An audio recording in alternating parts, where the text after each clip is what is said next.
प्यारे बच्चों, welcome to my channel Verma study 2020 book लाना। मैं यूपी बोर्ड के क्लास 12th के छात्र छात्राओं के लिए भूगोल विषय हिंदी माध्यम से मैं फुल कोर्स कराऊंगा। यदि आप फुल कोर्स करना चाहते हैं तो मेरे चैनल को सब्सक्राइब कीजिए और बेल आइकन को प्रेस करना ना भूलें, ताकि जो भी वीडियो मैं अपलोड करूं उसका नोटिफिकेशन आपको सबसे पहले मिल सके। प्यारे बच्चों, भारत, लोग और अर्थव्यवस्था जो सेकंड बुक है, इसमें चैप्टर तीसरा चल रहा है मानव विकास। इसमें हमने अब तक 4 वीडियो दे दिया। आज हम लोग जो अभ्यास के एक्सरसाइज के जो प्रश्न हैं उसके उत्तर पढ़ेंगे। पहला प्रश्न है बहुविकल्पी प्रश्न है। इसमें 5 प्रश्न हैं। मानव विकास सूचकांक 2011 के संदर्भ में विश्व के देशों में भारत की कौन सी कोटि थी? कोटि का मतलब रैंक से है, श्रेणी से है। प्यारे बच्चों, मैंने मानव विकास सूचकांक HDI में बताया था। तो देखिए 2011 का पूछ रहा है, तो 2011 में जो विकल्प है, ख विकल्प है 134 नंबर पर ये भारत का कोटि रैंक था। तो यहाँ हमने लिख दिया है 2011 में 134, 2016 में भारत का कोटि 131 था, 2018 में 130 था और लास्ट आंकड़ा 2019 में 129 है। दूसरा प्रश्न है, मानव विकास सूचकांक में भारत के निम्नलिखित राज्यों में से किस एक की कोटि उच्चतम है? केरल की है। केरल का जो मानव विकास सूचकांक है 0.790 है। 0.790 के स्कोर से ये हाईएस्ट है। तीसरा प्रश्न है, भारत के निम्नलिखित राज्यों में से किस एक में स्त्री साक्षरता निम्नतम है? निम्नलिखित राज्यों में से किस एक की स्त्री साक्षरता सबसे ज़्यादा कम बिहार की है। वैसे मैं ये भी बता दूं, स्त्री साक्षरता कहिए या टोटल साक्षरता कहिए, वो बिहार ही है या, लेकिन स्त्री साक्षरता पूछ रहा है। बिहार के 63.82% है साक्षरता। भारत के निम्नलिखित राज्यों में से किस एक में 0 से 6 आयु वर्ग के बच्चों में लिंग अनुपात न्यूनतम है? पूछ रहा है कि जो 0 से 6 वर्ष के बच्चे हैं, इनमें लिंग अनुपात सबसे कम किस प्रदेश में है? हरियाणा में है। भारत के निम्नलिखित केंद्र शासित प्रदेशों में से किस एक की साक्षरता दर उच्चतम है? केंद्र शासित प्रदेश जो 7 हैं, इन 7 प्रदेशों में पूछ रहा है कि साक्षरता दर सबसे ज़्यादा किसकी है? तो इसका उत्तर है लक्षद्वीप की। हमें उम्मीद है कि जो objective type multiple choice question है ये समझ में आ गया होगा। अब प्रश्न दूसरा, मानव विकास को परिभाषित कीजिए। हम पिछले वीडियो में इसे बताया हूँ, खूब बढ़िया से बताया हूँ, फिर भी यहाँ परिभाषा लिख दे रहा हूँ, बता दे रहा हूँ। मानव विकास की परिभाषा है, मानव विकास स्वस्थ भौतिक पर्यावरण। हमने बताया था कि भौतिक पर्यावरण को प्राकृतिक पर्यावरण कहते हैं, जिसमें शुद्ध हवा, शुद्ध जल, पेड़ पौधे ये भी होना चाहिए। इसके अलावा आर्थिक, सामाजिक और राजनीतिक ये तीनों स्वतंत्रता होनी चाहिए। ऐसा ना हो कि राजनीतिक दबाव हो, सामाजिक दबाव हो, आर्थिक रूप से तंगी हो, ये चीज़ नहीं होना चाहिए। इसके सभी प्रकार के मानव विकल्पों को, अर्थात जितने भी अवसर मिल रहे हैं उनमें उनको विकल्प मिले, चुनने का अवसर मिले और सम्मिलित करते हुए लोगों के विकल्पों में विस्तार, उनके शिक्षा, स्वास्थ्य सेवाओं एवं सशक्तिकरण के अवसरों में वृद्धि की प्रक्रिया है। विकल्प तो तभी मिलेंगे ना जब उसे साक्षर किया जाएगा, उसे योग्यता किया जाएगा। मैंने एक उदाहरण बताया था कि अगर कोई बालक अनपढ़ है, निरक्षर है, तो उसके विकल्प समाप्त हो जाते हैं, डॉक्टर बनने के, इंजीनियर बनने के, वकील बनने के, अध्यापक बनने के। लेकिन अगर वो पढ़ लिख लेता है तो उसके ढेर सारे विकल्प खुल जाते हैं। तो विकल्पों में विस्तार कमी होगी जब शिक्षा उसे प्रदान किया जाएगा। अब है दूसरा, उत्तरी भारत के अधिकांश राज्यों में मानव विकास के निम्न स्तरों के 2 कारण बताइए।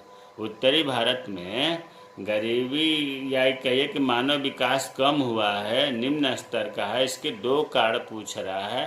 पहले तो ये जाने कि उत्तरी भारत में कौन कौन प्रदेश आते हैं जिनकी मानव विकास का निम्न स्तर है। तो असम है, बिहार है, उत्तर प्रदेश, मध्य प्रदेश, उड़ीसा, पश्चिम बंगाल, राजस्थान। ये ऐसे राज्य हैं कि यहाँ का जीवन स्तर या मानव विकास का बहुत ही निम्न स्तर है। इसका दो कारण पूछ रहा है। तो पहला कारण तो साक्षरता हुआ, साक्षरता दर इन प्रदेशों में बहुत ही कम है। दूसरा है कारण गरीबी है, जनसंख्या ज़्यादा है, इस वजह से गरीबी भी है। तो दो कारण आपको पूछ रहा है, साक्षरता, गरीबी। लेकिन इसके अलावा पिछड़ापन भी है, आर्थिक निम्न स्तर का, आर्थिक विकास का निम्न स्तर भी है। तो अब आपको 2 पॉइंट के जगह पर 4 पॉइंट मिल गया। पहला साक्षरता, दूसरा गरीबी, तीसरा पिछड़ापन, चौथा आर्थिक विकास का निम्न स्तर। उत्तरी भारत में मानव विकास के निम्न स्तर के ये कारण है। तीसरा प्रश्न है, भारत में बच्चों में घटते लिंगानुपात के दो कारण बताइए। देखिए, बच्चों का पूछ रहा है, बच्चों में लिंगानुपात, लिंगानुपात का मतलब 1000 पुरुषों पर कितनी स्त्रियां हैं, उन्हें लिंगानुपात कहते हैं। तो ये बच्चों के संदर्भ में पूछ रहा है, क्या कारण है। देखिए, भारत में विशेष रूप से 0 से 6 वर्ष, 0 से 6 वर्ष के जो बच्चे हैं, इनका लिंगानुपात बहुत तेज़ी से घट रहा है। केरल, आपको पता है कि केरल साक्षरता दर में सबसे ज़्यादा है, 94% साक्षरता दर है। केरल के अलावा जितने भी प्रदेश हैं, सभी प्रदेशों में बच्चों का लिंगानुपात घटा है, केरल में नहीं घटा है। पंजाब और हरियाणा तो विकसित राज्य, यहाँ तो सबसे अधिक चिंताजनक स्थिति है। यहाँ पर तो ज़्यादा बच्चे, मतलब स्त्री बच्चों की संख्या कम है। कितना है?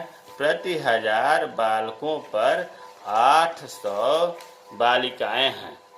हरियाणा और पंजाब जो है विकसित प्रदेश होने के बावजूद भी यहाँ पर लिंगानुपात बहुत ही ज़्यादा कम है।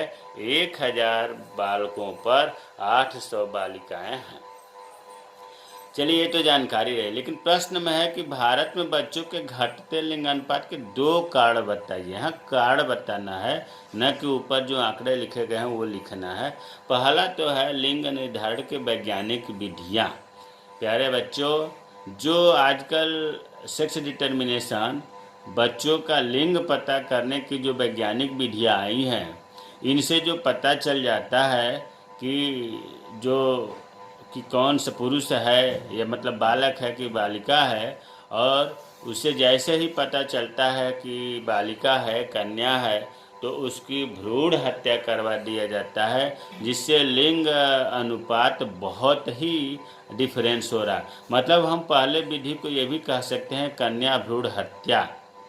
लिंग निर्धारण के वैज्ञानिक विधियाँ कोई जगह पर हम कन्या भ्रूण हत्या भी कह सकते हैं, कि कन्या के भ्रूण का पता करके उसकी हत्या कर देने से ही बच्चों का लिंगानुपात घट रहा है। दूसरा है सामाजिक दृष्टिकोण। समाज में ऐसी मान्यता है, विशेष तौर से ग्रामीण क्षेत्रों में, कि नहीं, पुरुष जरूर होना चाहिए, बालक जरूर होना चाहिए आने वाले उत्तराधिकारी बनने के लिए। तो ऐसी स्थिति में पुरुष को वरीयता देते हैं पब्लिक, समाज देती है। तो इस वजह से भी लिंगानुपात में काफ़ी अंतर आता है, अर्थात लिंगानुपात कम होता है।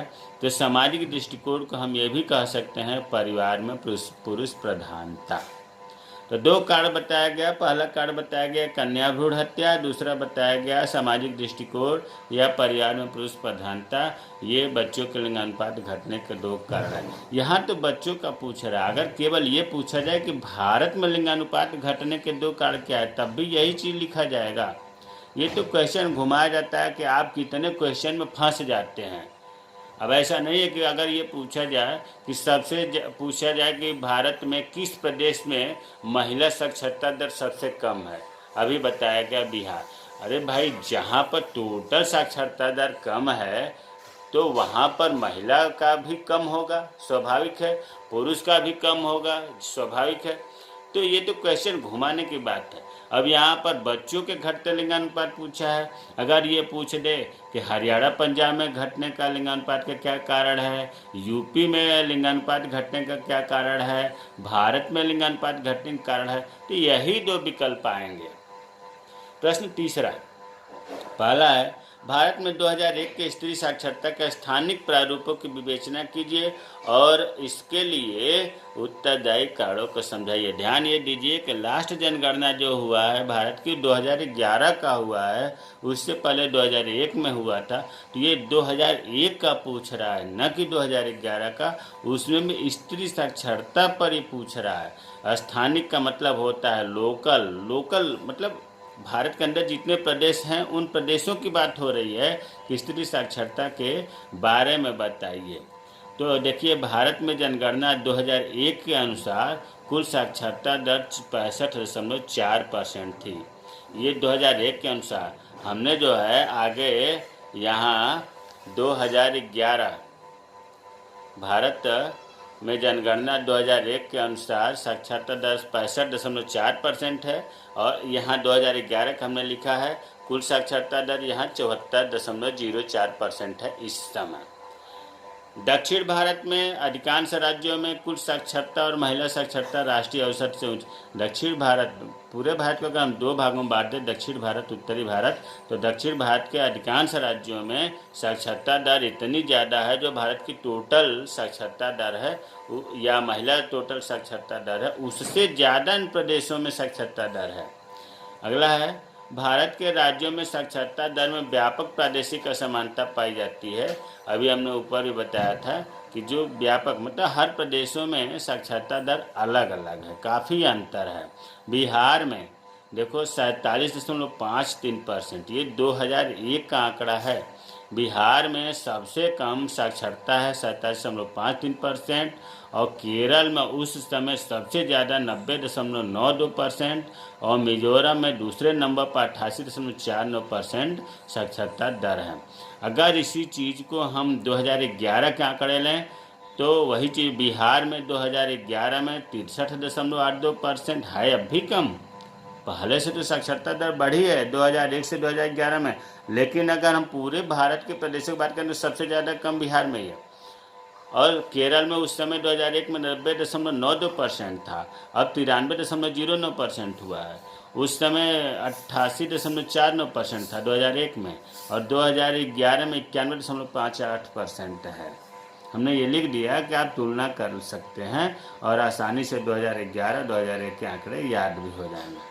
अगला, स्थानीय भिन्नताओं के अतिरिक्त ग्रामीण क्षेत्रों में, भाई जो लोकल असमानता है मतलब जो प्रादेशिक असमानता है कम अधिक, इसके अतिरिक्त ग्रामीण क्षेत्रों में ज़्यादा निरक्षर हैं। स्त्रियों में, अनुसूचित जातियों में, अनुसूचित जनजातियों में, कृषि मजदूरों में, हमारे समाज में जो सीमांत तौर पर जो हाशिए पर हैं इनकी साक्षरता दर बहुत ही कम है। प्यारे बच्चों, हमें उम्मीद है कि 2001 में स्त्री साक्षरता के बारे में पूछ रहा था, समझ में आ गया होगा। अंतिम प्रश्न है, भारत के प्रमुख 15 राज्यों में मानव विकास के स्तरों में किन कारकों ने स्थानिक भिन्नता उत्पन्न की है। फिर वही स्थानिक भिन्नता पूछ रहा है जो अभी हमने ऊपर पढ़ा। स्थानिक भिन्नता मतलब, स्थानिक का मतलब कि प्रदेश से है, भिन्नता मतलब असमानता से है। भारत के 15 प्रमुख राज्यों में मानव विकास के स्तरों में स्थानिक भिन्नता के लिए सामाजिक, राजनीतिक, आर्थिक और ऐतिहासिक कारण उत्तरदायी है। जो 15 राज्यों का ये बात कर रहा है डिफरेंस होने का, गरीबी में अंतर होने का, तो एक कारण थोड़ा नहीं है। सामाजिक, राजनीतिक, आर्थिक, ऐतिहासिक कारण इसके जिम्मेदार हैं। केरल में मानव विकास सूचकांक आपको पता है कि सबसे हाईएस्ट है। कितना है स्कोर इसका? 0.790। 0.790 के स्कोर से केरल हाईएस्ट है और साक्षरता दर भी केरल में सबसे ज़्यादा है, 93.09% है। और यहाँ एक चीज़ और भी बता दूँ कि यहाँ पर लिंगानुपात भी ज़्यादा है। केरल को छोड़कर सभी राज्यों में लिंगानुपात कम है। केरल 3 मामलों में फर्स्ट स्थान पर हो गया, मानव विकास सूचकांक के मामले में, साक्षरता दर के मामले में और लिंगानुपात के मामले में। अब इसके उल्टा आते हैं, देखो बिहार। ये बिहार में, मध्य प्रदेश में, उड़ीसा में, असम में, उत्तर प्रदेश में, ये निम्न साक्षरता वाले राज्य हैं। यहाँ पर साक्षरता दर बहुत कम है। लेकिन यहाँ ध्यान देने की बात यह है कि उच्चतर साक्षरता दर दर्शाने वाले राज्यों में पुरुष और स्त्री साक्षरता दर के बीच कम अंतर पाया जाता है। जैसे केरल में पुरुष साक्षरता दर और महिला साक्षरता दर में बहुत ज़्यादा अंतर नहीं है, और जो निम्न साक्षरता दर वाले प्रदेश हैं उसमें पुरुष और महिला साक्षरता दर में बहुत ज़्यादा अंतर पाया जाता है। यही चीज़ है। इसका अतिरिक्त आर्थिक विकास भी मानव विकास सूचकांक पर सार्थक प्रभाव डालता है। भाई, जहाँ जिस राज्यों का आर्थिक विकास ज़्यादा होगा वहाँ पर मानव विकास सूचकांक ज़्यादा होगा। वही चीज़ है। तो 15 राज्यों में मानव विकास के स्तर का कंपैरिजन करना था, वर्णन करना था। इस प्रकार प्यारे बच्चों, आज मानव विकास पाठ पूरा हुआ। अगर इसमें कोई समस्या हो, कोई नहीं समझ में आ रहा हो तो कमेंट बॉक्स में कमेंट करें, मैं रिप्लाई ज़रूर करूँगा। मेरे चैनल को सब्सक्राइब कीजिए। जय हिंद, जय भारत।